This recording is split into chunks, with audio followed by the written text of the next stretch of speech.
Yo, what is going on, you guys? Thanks for coming back to the channel, and for those of you who are new, don't forget to subscribe down below if you do enjoy the video. But I was contemplating whether to do the video or not, mainly because it's something very simple that you like almost everybody knows how to do to their cars.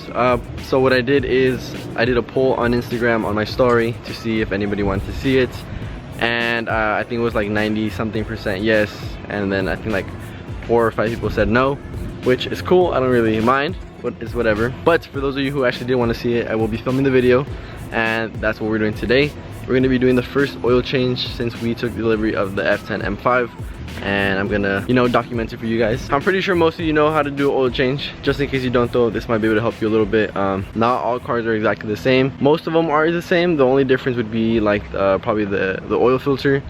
Inline 6 have them on the top, and then this one actually has it on the bottom, so it's a little bit harder, or not harder but messier, but nonetheless we can still do it. So we're gonna get straight into it, guys. So first thing we're gonna do is actually jack up the car, and then yeah, I actually have it here. The reason I parked it like this is so that I can lift up the front and the car can be semi-leveled, because I'm pretty sure it's supposed to be leveled when you do the oil change. And yeah, so the car's actually too low, so I gotta raise it from both sides. I can't raise it from the middle because it hits. But yeah, don't forget though, well, at least something I do is I put bricks on the backs just in case for whatever reason something happens. It has a little bit of extra support so it won't roll down. All right guys, we got the car lifted now. As you guys can see, now we got some space under there to actually take off the oil plug and the oil filter cap thingy. So yeah, now I'm gonna go ahead and put like a piece of cardboard on the floor just in case anything leaks, and then I have a little oil little pan thingy for it to drop. And yeah, so all right guys, so we got the oil drain bolt right here, we got the oil filter cap right there. I'm pretty sure you guys can see it. Well, it's right inside the hole. I can't really see the screen from where I'm at. There's like a little bit of space in here, but yeah, so we're gonna go ahead and take off this bolt. We have the drain pan right here. Once that's almost completely drained, we'll go ahead and take off the filter, and then yeah. All right, as you guys can see, all right there, it is draining onto the oil drain pan that we have right here. Now what I'm gonna do is actually pop the hood, open or take off the oil cap, and that should let it flow a little bit better, a little bit quicker, and there might even be more oil coming out now. So yeah, once that starts going down a bit, I'll go ahead and take off the oil filter, but I'm gonna leave this draining for a little bit, and we'll get back to it once it's more of like drips instead of like a little steady stream. So as you guys can see, this right here is what we will be using for the oil filter cap to take it off. So I'm gonna go ahead and do that now. So we got the oil filter cap off. We already got rid of the old filter. So the new one actually goes in like this. As you guys can see, the writing is on this one. This part goes down. When you do put it in, you're gonna hear a snap, so you want to like firmly press it in until it snaps. I'm gonna do that in a little bit. Another thing is that you want to change this O-ring right here. You guys can see right there where my finger's at with the new one. Before you do put it on though, you're gonna want to get some oil and kind of lube it up to make sure it gets a good seal.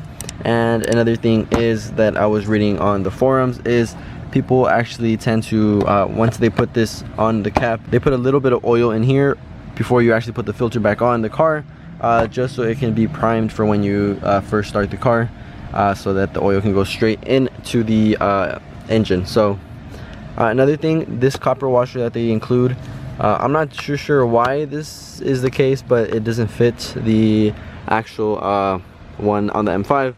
This one's too big, so I went ahead and bought the right one online. And again, I'll have a link for everything that I use in the description below, so you guys can check it out. Anyways guys, I'm gonna go ahead and put everything back on the car, and then I'll pick up the camera again once it's time to actually put the new oil in. And yeah, so stay tuned. All right guys, so we're pretty much done from the bottom. I just left the car jacked up so we can check for leaks right now, just in case there is anything. But I bought this thing on Amazon. I saw it on one of the forums and I thought it was pretty cool.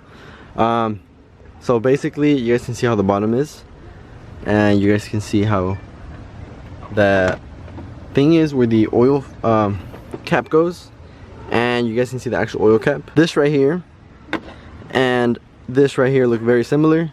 So this basically goes on here, you twist it, and stays in place. Now you can actually go ahead and pour your oil.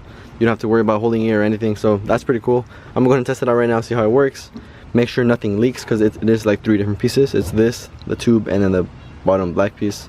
So I'm gonna test it out, make sure everything works good, and if you guys would like it, it's gonna be linked in the description below. And yeah, so I'm gonna go ahead and start pouring the oil. Hopefully there's no leaks or anything, and yeah, we'll go ahead and put the engine restorer. So stay tuned, guys. So as you guys can see, this thing is pretty freaking awesome. All I have to do is just leave it there, let it drip as much as it can, and I have nothing to hold. This thing is sturdy as sturdy can be. So that's pretty cool, and I didn't see any leaks in the reviews. I saw one person said that theirs was leaking, but I see no leaks, so that's a plus for us. Like I said, anybody wants this, it'll be in the description below. Go ahead and check it out for yourself. So now that all that is done, we're gonna go ahead and install this Super Nano engine restoration thing. So I'm reading here the instructions. It says to change the oil and filter, which is done.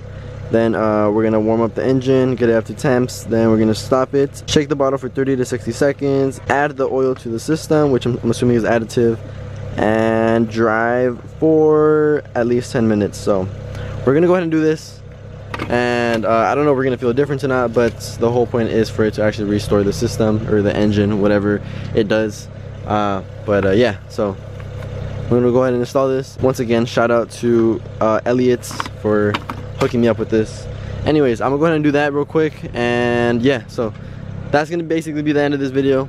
I don't think there's much for me to show you guys about the Super Nanos as like a before and after. I think that might be something a little bit more of feeling, so if I do feel a difference, I'll let you guys know. But yeah, I'm gonna go ahead and end the video here, guys. If you did enjoy, don't forget to give it a big thumbs up. Let me know what kind of videos you guys want to see down below in the comments section, and without further ado, I'll see you guys in the next one. Peace out, guys.